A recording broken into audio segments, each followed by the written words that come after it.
Dyslexie, dysorthographie.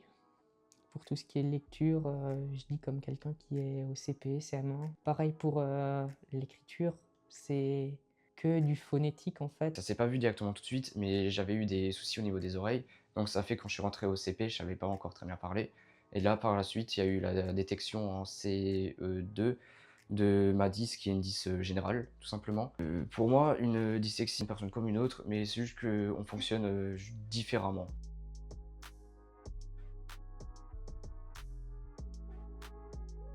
J'étais en classe normale jusqu'à mon CP ou mon CM1. Et l'ULIS, j'ai fait 5e, 4e, où j'avais une ATSEM qui venait avec moi. Et après, j'ai fait boucher préparateur vendeur. Et suite à ça, j'ai fait un CAP charcutier. Et j'ai fait un brevet professionnel charcutier traiteur. J'ai fait une troisième prépa métier au lycée Alexandre Dumas Kirch, et de là j'ai directement enchaîné par un CAP et un brevet professionnel au CFA à Échaud. Et ensuite j'ai continué en tant qu'ouvrier à la manufacture Panthère.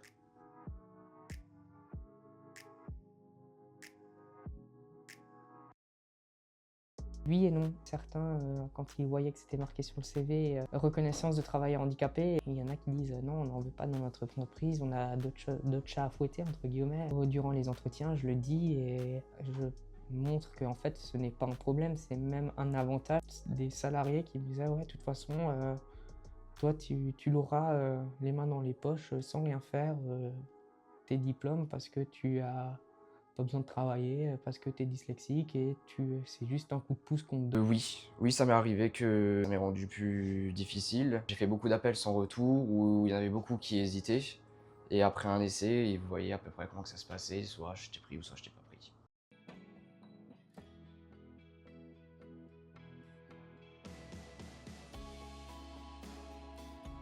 Prenais en compte comme si j'étais un salarié traditionnel malgré mes difficultés et me donner confiance en moi et pas avoir peur de ce que je fais, quoi. L'échec n'est pas un frein, c'est juste il faut trouver malgré mes difficultés là où ça a raté pour pouvoir avancer. On restait souvent ensemble le soir, me donner des coups de pouce pour une recette. Mais avant de la réaliser, je vais la lire avec lui montrer, lui proposer. Il va pas me dire non, il va me laisser faire. Au premier entretien, j'avais directement dit que voilà, j'avais des difficultés et que je leur ai un petit peu expliqué. Là, ils m'ont dit ok, il n'y a aucun problème. C'est bien passé parce que on a su me donner confiance en moi. Donc du coup, j'ai pu avoir l'esprit tranquille. On a travaillé énormément sur la présentation des recettes, on a travaillé sur les listings de production, on a travaillé sur les logiciels pour faire les calculs, etc.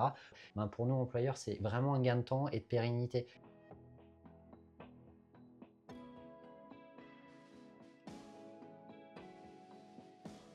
Concernant Alexis, c'était une belle découverte. Il y a eu un entretien assez sincère entre nous et on s'est dit ok, bon, tu as été clair, tu as tes soucis, etc. Mais on va déjà regarder comment ça fonctionne, on va essayer de matcher tout ça. Ce qui a fait que ça a très très bien fonctionné, c'est en fait le mindset que tu as eu quand tu es rentré chez moi, c'est-à-dire ton état d'esprit. La seule chose que tu avais dans ta tête et que j'ai ressenti, en tout cas, c'est que tu avais envie de bien faire les choses. Le problème, c'est que quand tu es tellement dans l'habitude de faire au par cœur, tu te rends plus forcément compte de la difficulté des gens qui n'arrivent pas à retenir comme toi. Et en fait, on s'était rendu compte que toi, ça te permettait d'avoir un support, mais justement, pour petit apprenti qui suivait derrière, le support était déjà prêt. Je me suis rendu compte du gain de temps énorme qu'on a eu grâce à ça, et ce qui fait qu'aujourd'hui, ben, on a même gagné en qualité.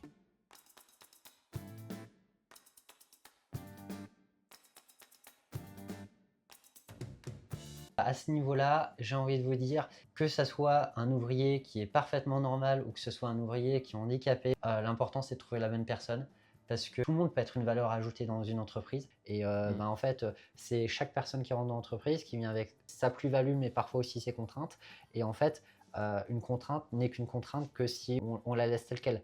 Par contre, si on réfléchit et on trouve des solutions derrière, ça peut devenir une force et cette solution ne servira pas que à toi parce qu'aujourd'hui, c'est des choses qui servent à tout le monde dans l'entreprise au niveau de la boulangerie. Au final, une personne qui a des difficultés, ça peut leur en faire une force et il faut surtout pas leur montrer de différence par rapport à quelqu'un de traditionnel. Non, il faut le mettre dans les bonnes conditions pour y arriver.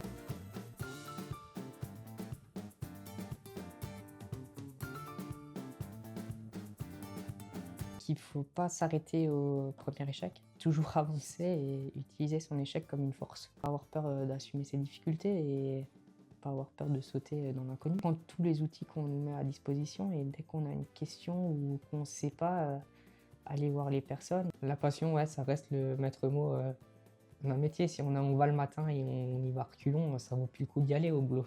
Et si on a une passion, malgré la différence, on peut toujours y arriver.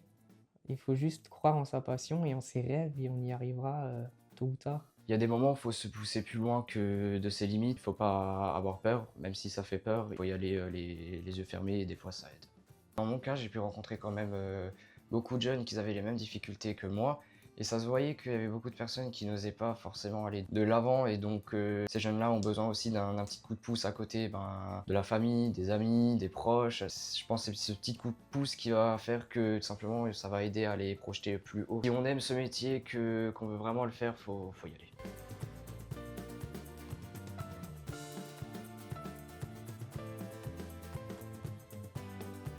Je vais tout arrêter et je vais faire une formation d'arboriste élingueur. C'est un rêve que je vais pouvoir sûrement réaliser si ça me plaît. Donc avoir un métier qui change totalement par rapport à ce que je faisais, quoi. Aujourd'hui, pour le moment, je vais rester ici en tant qu'ouvrier. Moi, je me sens bien, donc je ne verrai pas pourquoi je devrais changer de suite.